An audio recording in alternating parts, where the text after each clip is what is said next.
Она словно русалка, фemme-фаталь, роковая красавица. Сам Матисс будет задаваться вопросом, как заставить картину сиять. Да ему самому нравилось писать приятное, что-то такое нежное. Черные перчатки – это ее фишка. А сам город Париж был очень дорогим, поэтому художники селились в предместьях. Сегодня мы вам покажем нашу удивительную выставку «Прекрасная эпоха. Европейское искусство рубежа 19-20 веков» из собрания Государственного Эрмитажа.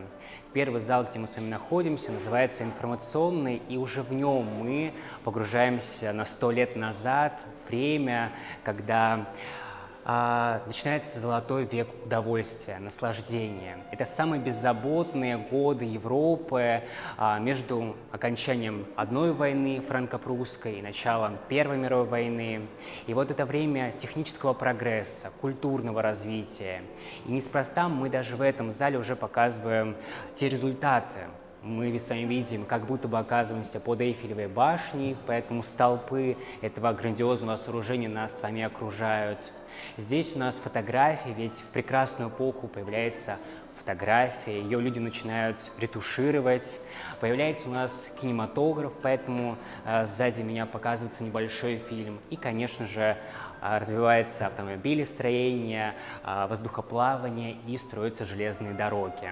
Все это характеризует прекрасную эпоху, и, конечно же, первыми, кто показывает и демонстрирует, становятся художники. И поэтому тысячи художников стремятся в Париж, однако десятки их только нам сегодня известны. Большинство из них мы вывели на стену, и поэтому вы здесь видите подписи и Камиля Писсаро, и Эдгара Дега, и, конечно же, Клода Мане, Анри Тулус-Лотрека, но при этом тысячи останутся безвестными. И вот наша выставка – это уникальный симбиоз, где мы показываем выдающихся живописцев и те, кого сегодня не знают наши посетители, но тем не менее они тоже показывают это удивительное время, прекрасная эпоха или Belle Époque, как называют ее французы. Это у нас зал, посвященный отдыху на природе, паркам, скверам и садам. И, конечно же, художники тоже были любителями этих зеленых зон. Одним из них был Клод Мане. Он не просто любил сады, он выращивал редкие цветы, конструировал, проектировал эти места и, конечно же, писал. Вот эта вот работа относится к его периоду, когда он снимает домик в Аржантёе. Поэтому сам дом мы с вами видим сзади. Он ярко освещен, имеет такой розовый, оранжевый оттенок и зеленые ставни. А сам город Париж был очень дорогим, поэтому художники селились в предместьях. На переднем плане размещается его супруга. Она отдыхает в саду, да, и это было ее любимое занятие – отдыхать. Причем, если вы заметите, то передний план, он погружен как будто бы в тень. Это самая темная часть картины. Задний план уже освещен. Это и есть революция в живописи, потому что обычно было принято передний план освещать, это была самая яркая часть, а задний, наоборот, затемнять. Но вот здесь все наоборот. И, конечно же, Клод Мане тщательно прописывает не свою супругу Камилу, а пейзаж. Он концентрируется только на нем. И в его задачу не входила тщательная обработка каждого момента картины. Поэтому Камилла очень схематично написана. Ну и что можно заметить, здесь у нас есть желтые пятна.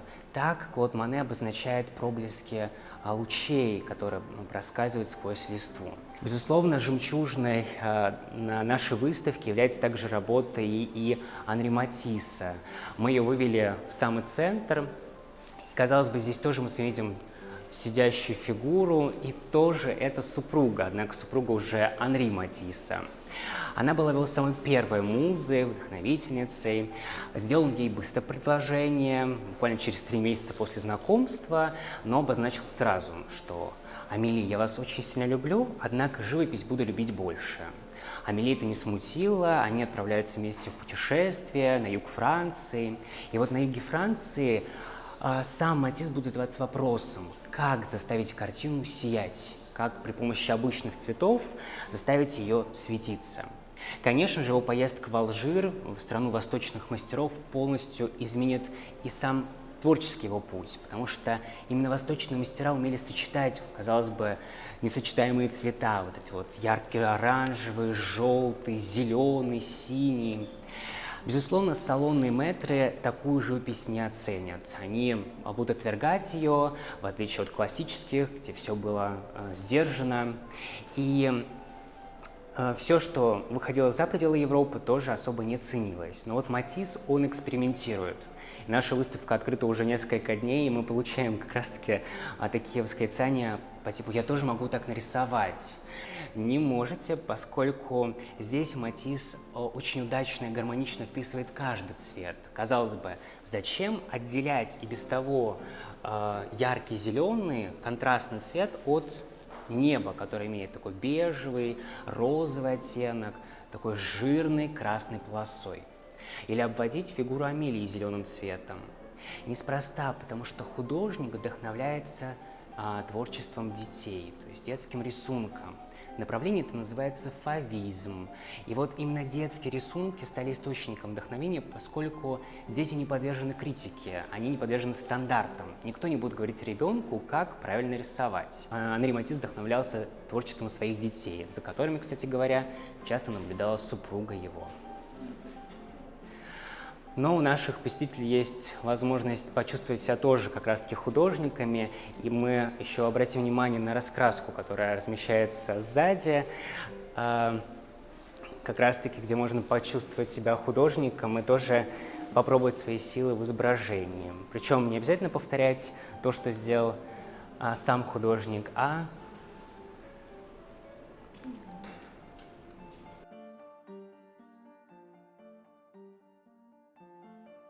если Анри Матисс и Клод де Моне салонные критики отвергали, то вот работы их товарища Агюста Ренуара, они чаще всего выставлялись как раз-таки на выставках, потому что его работы Агюста Ренуара очень нравились. Художник делал это не специально, наоборот, искренне, потому что ему самому нравилось писать приятное, что-то такое нежное. И вот эта работа, она была написана в Берневале, нормандской деревушке, в 1898 году. И сама работа, она веет такой теплотой, чем-то таким семейным. И неспроста, потому что художник изображает здесь близких ему людей. На переднем плане, который погружен в тень, сидит группа людей. В центре это сын художника, 4-летний Жан. А сзади него располагается старший брат его, это Пьер. А рядом с ними две девушки, это Жюли Моне. Все мы знаем художника Моне, это его племянница, и рядом кузина. Обратите внимание, что художник, как и Клод Моне, экспериментирует с цветом. Он погружает все фигуры в тень. За тенью у нас яркая полоса освещенной травы, которая подчеркивается шарами деревьев, лазурь моря, небо. И туда вдаль движутся две фигуры, едва намеченные художником. Безусловно, эта картина имеет такой вот нежный еще оттенок, поскольку, обратите внимание, за кем наблюдают все сидящие. Конечно же, за 4-летним Жаном, который что-то говорит, что-то вещает, такой детский разговор. Он, конечно же, наивный, но все с вниманием слушают его. Мы с вами увидели уже несколько картин, где пейзаж играет очень важную роль. 19 век характеризуется тем, что пейзаж как жанр становится самостоятельным. Если раньше это был фон, то теперь художники экспериментируют по-разному. Вот Клод Моне, Агюст Ренуар – это дробные мелкие мазки, как у импрессионистов, то есть показывают свои впечатления. То вот постимпрессионисты, для них важно было подчеркнуть нечто свое. Например, Поль Сезанн, он, как говорил, можно видеть в природе формы определенные. Это куб, шар и пирамида. То есть все можно было свести к определенным фигурам. И здесь поздняя работа в его творчестве, когда сам старец из Экса, как его называли, часто изображает дорогу, уходящую вдаль. Таким образом, он как бы задумывается над концом жизненного пути человека. И здесь он чуть ли не уходит в абстракцию, уже непонятно, что здесь изображается. На самом деле здесь голубой пейзаж, сосны, они у нас перерастают в небо, становясь одним целым. У нас здесь есть горы, холмы, и вот дорога ведет на самом деле к хижине. Вот ее крыша и сам, собственно, каркас. Это и хижина, куда следует дорога. Но еще очень интересный факт, что в центре этой композиции имеется зареставрированный край. Его здесь не видно, на самом деле он хорошо показан сзади. Художник был очень вспыльчив на самом деле, и часто, когда он был не удовлетворен своими результатами, когда у него не получалось перенести все задуманное на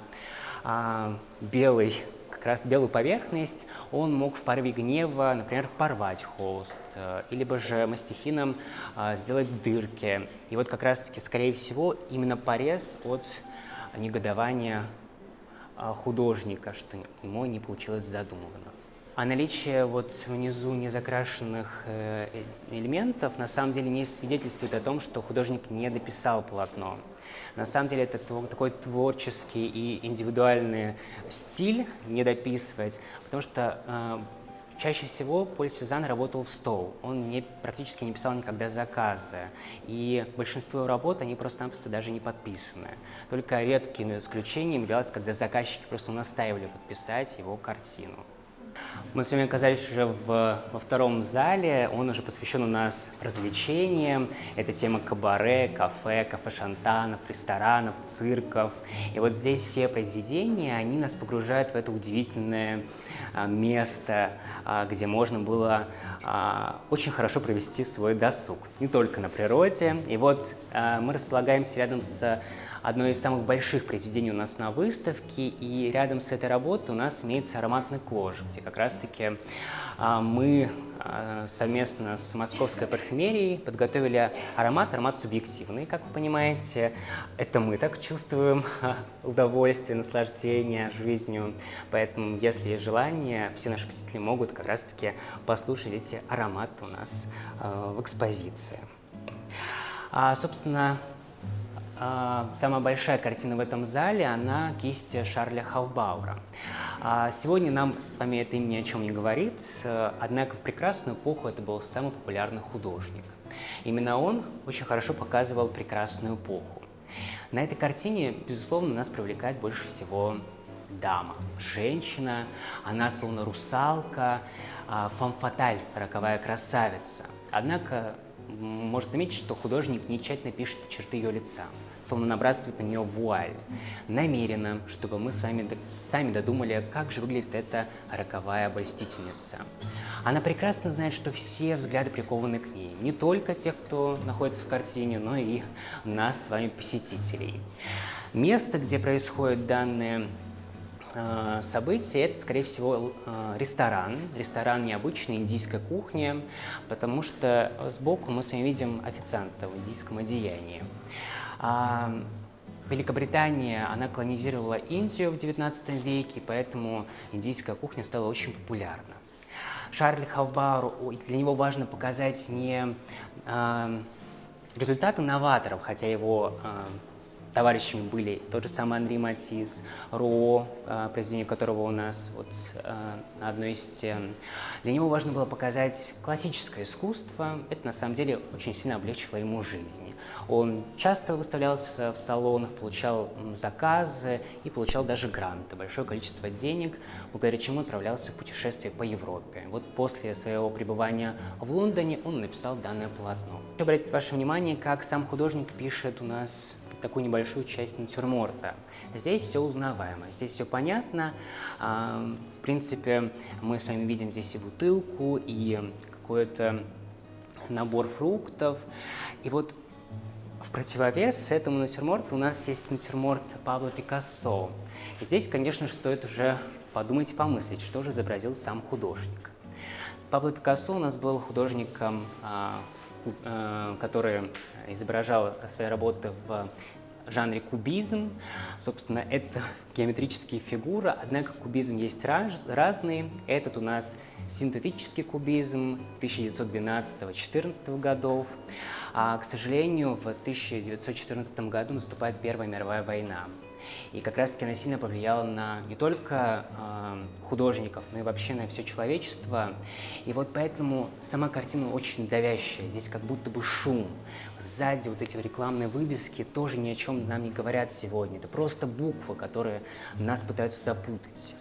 На столе мы с вами замечаем бутылку Перно, это известная марка абсента, рядом стакан с сахаром, и вот, пожалуй, только Перно можно различить. А в середине 19 века происходит эпидемия мучнистой росы, и многие виноградники гибнут. То есть вино изготавливать не получается уже. И поэтому на смену приходят у нас ликеры, в частности абсент. Однако абсент выделял жуткие эфиры, из-за чего происходили психические расстройства у людей. И в 1915 году его запрещают. Однако марка Перно стала очень популярной не только в живописи, например, Пабло Пикассо, но и в произведениях классиков, как Ремарк и Хемингуэй. Как отмечал сам Пабло Пикассо, его источником вдохновения были работы Анри Тулус-Лотрека. Анри Тулус-Лотрек, он перерабатывает японскую гравюру, поскольку Япония становится открытой страной и часто участвует на всемирных выставках в Париже.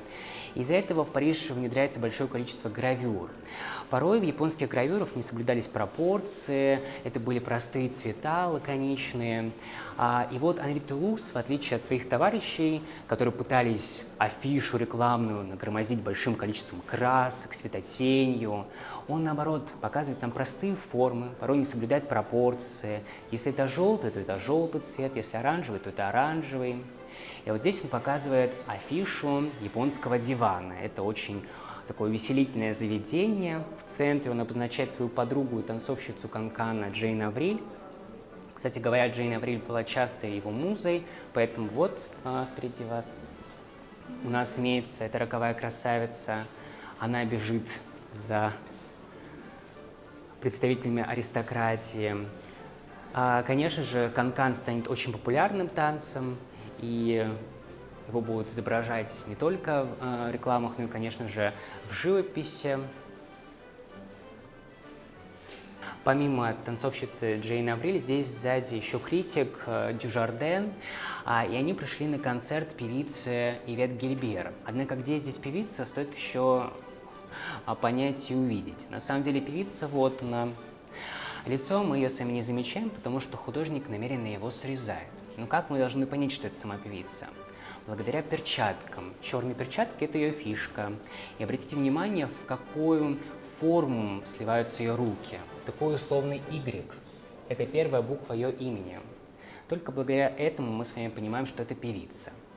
Сама реклама очень интересна еще тем, что японский диван – это было место, где часто пела Ивет Гильбер. Но у них были очень странные отношения, потому что певица прославилась благодаря дивану, а диван прославился благодаря певице. Но она то приходила петь, то уходила, то приходила, то уходила. И момент, когда сам художник создает данную рекламу, певица уже не поет там. Поэтому есть предположение, что он срезает ее лицо, ее, собственно, важный элемент, где располагается рот, на котором она поет, и поэтому его просто нету здесь. Мы с вами оказались уже в следующем зале, посвященном столице Франции, это Париж. А тот Париж, который мы видим сегодня, это, конечно же, результат прекрасной эпохи, потому что император Наполеон III заручается поддержкой префекта Парижа барона Жена Османа, и сносятся все старые средневековые улочки, которые были очень узкими, неудобными, появляются широкие бульвары, авеню, конечно же, канализация и сеть газовых фонарей, благодаря чему можно было спокойно гулять по Парижу, не боясь получить, например, железной трубой по голове. Да, и остаться еще с кошельком. И вот Камиль Писсаро пишет нам и показывает Париж динамичным очень. А здесь импрессионист уже пожилой, и у него было большое семейство, а денег, чтобы прокормить своих родных, не было. И, конечно же, на помощь приходят его друзья, арт-менеджеры, как бы мы сейчас сказали, продюсеры, это Поль Дюран-Руэль, и он заказывает у Камиля Писсаро 13 видов Монмартра. Один из них перед вами на выставке. Камиль Писаро пишет сам вид из окна гостиницы, поскольку у него были проблемы с глазами, и выходить на улицу, на пленэр уже не получалось. И поэтому 13 видов были с одного и того же места, однако это был утренний Монмартр, либо же вечерний, при свете, например, фонарей и вывесок, либо же когда лил дождь. И поэтому неспроста у нас есть авторское уточнение, что это бульвар Монмартр, после полудня солнечная погода. Безусловно, это одна из фишек Государственного Эрмитажа, и к этой картине мы, конечно же, подготовили еще один аромат, который называется «Париж». Стоит также заметить, как Камиль Писаро пишет сам город и вообще всех, кто находится в пространстве полотна. Вот если мы посмотрим с вами на изображение лошади при близком просмотре, то видим, что это, казалось бы, какое-то коричневое пятно. Только уже при дальнем мы с вами поймем, что это на самом деле экипаж. Это и будет отличать живопись импрессионистов, новаторов, авангардистов от классического искусства. И вот у нас есть удивительная возможность посмотреть. Вот здесь уже польский художник краски Миадушевский, Ян, показывает нам как бы символ дружбы между Россией и Францией, это мост Александра III. И как здесь он пишет тех же самых лошадей. То есть тщательно прописывает чуть ли не каждую деталь, например, их упряжки. Конечно же, здесь, скорее всего, художник концентрировался исключительно на архитектуре, на пейзаже, например, и только потом дописывал самих людей. Поэтому большинство из них выглядит как привидения, то есть они просвечивают, например, вот здесь вот. Но, безусловно, фотография оказала очень сильное влияние в прекрасную эпоху, потому что теперь совершенно не нужна была вот эта вот статичность, вот эта вот точная как будто бы фотография изображения. И здесь академистам пришлось пересматривать некоторые свои принципы и обращаться к некоторым фишкам, к некоторым элементам и достижениям, которые придумали новаторы, импрессионисты. Фотография очень сильно пододвинула искусство, конечно же, портрет в частности, ведь уже никому не нужна была та статичность, которая была присуща живописи академистов. И многим художникам пришлось обратиться за помощью к новаторам. Но, однако, все-таки было и присутствовало то искусство, которое не менялось. И вот здесь, например, Филипп Ласло, как его называли, последний придворный портретист, и шутили, что он изобразил уже всех аристократов, которые есть, показывает, скорее всего, русскую аристократию. Это мать и ее дочь, они очень похожи, черты лица близки. Однако кто это, не удалось выяснить. Но здесь богатство красок в одеяниях, то есть здесь мы с вами видим и жемчужный, голубой, розовый, желтый, белый цвет. И многими деталями все-таки приходится жертвовать. Например, он же тщательно прописывает кисть руки героини. Здесь мы уже с вами не видим, например, ногтей. И, безусловно, это уже первые шаги к изменению. Вот изменения мы с вами видим, например, уже и действительно в работах импрессионистов. Их картины, они живут.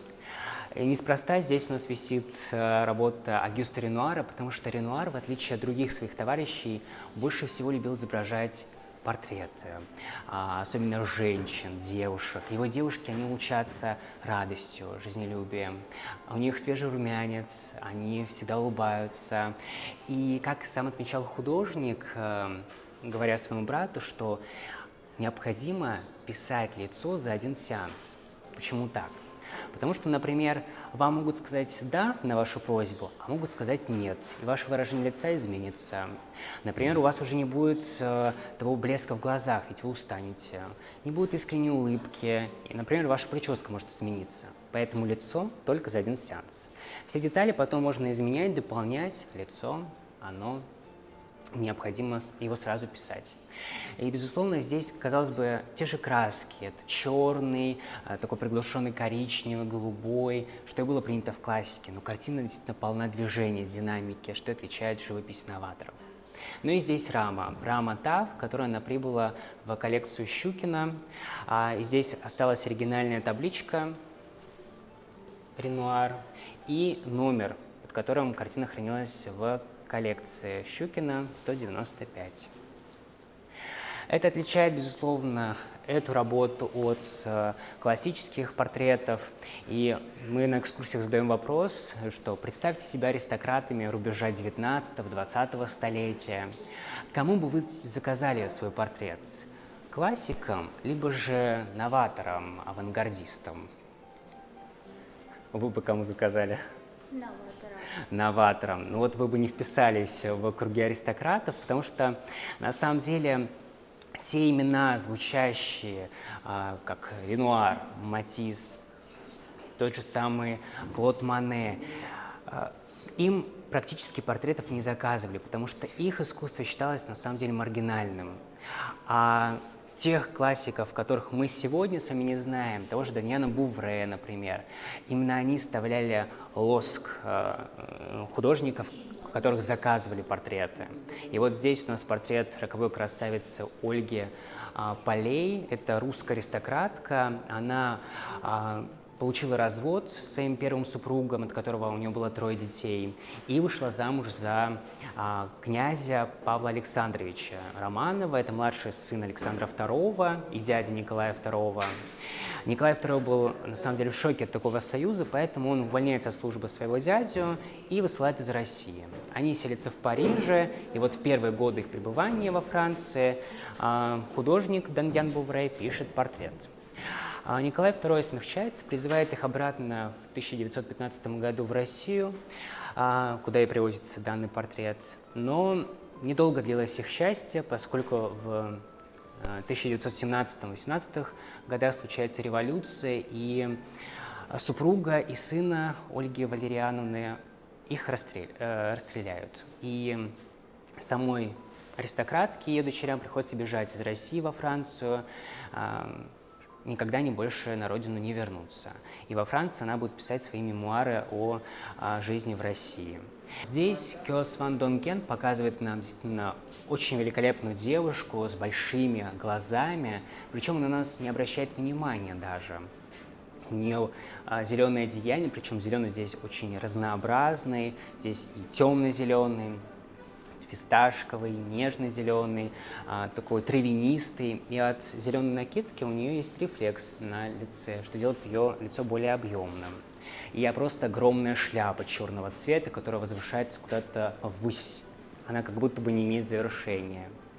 И Кёс ван Донген на самом деле имел очень много заказов от женщин неспроста, потому что он говорил, что если вы хотите получать как раз приличное количество заказов, то вам необходимо изображать женщин стройнее, а потом, когда вы это сделали, изображайте и добавляйте им побольше украшений, драгоценностей. Тогда у вас будет море заказчиц. Работало на самом деле, потому что художник мог устроить несколько своих выставок в один период, в один сезон. И вот к этой картине, безусловно, мы подготовили и аромат, который называется «Роковая красавица», и тактильную станцию, которая у нас подготовлены для людей слабовидящих и незрячих. Здесь не просто у нас изображения, которые очень объемные и действительно очень удобные и искусно выполненные, но еще и дополнительные лоскутки ткани, шелковая ткань и велюр шляпы, и, конечно же, шрифт, благодаря которому слабовидящие и незрячие люди могут познакомиться с произведением. Мы с вами завершаем как раз-таки нашу экспозицию. Этот зал посвящен уже Ар-Нуво. Ар-Нуво – это стиль, который появляется в прекрасную эпоху. Нам он известен под названием модерн. И технический прогресс имел, конечно же, свои плюсы, но еще и минусы, потому что ручной труд, он стал смещаться, появляются машины, и многие художники, многие действительно люди, так сказать, с душой, они переживали за это, и машины делали очень ужасные предметы, по мнению, например, Уильяма Морриса, и он стоял у истоков Ар-Нуво в создании прекрасных творений. Ведь прекрасное, оно возвеличивает душу человека. И вот здесь у нас на одной из стен размещаются работы Альфонса Мухи. Здесь эстампы. Эстампы — это вот как афиши, плакаты, то есть они тиражируются, менялся только цвет, либо же, например, оттенок, но неизменным оставалось само изображение, силуэт. Альфонс Муха считал за правило, что неважно, чем вы торгуете, например, мыло, либо же там папиросная бумага, и обязательно должна была быть изображена красивая девушка. И можно заметить вот эту вот шпалеру, она особо перекликается с работами Огюста Ренуара. Здесь у нас как раз-таки такие галантные сцены, которые вдохновляли художника. Это эпоха рококо, когда изображается все такое рафинированное, воздушное, нежное, что и характерно для творчества того же Огюста Ренуара. Безусловно, прекрасная эпоха — это удивительное время, это важный период не только для изобразительного искусства, но и для всей мировой истории. Это время подарило нам массу удивительных художников, новаторов, но и вызывало это время и массу противоречий. Неспроста прекрасная эпоха завершается началом Первой мировой войны. Но, как известно, мы показываем здесь прекрасное, и, как говорил известный классик, красота спасет мир.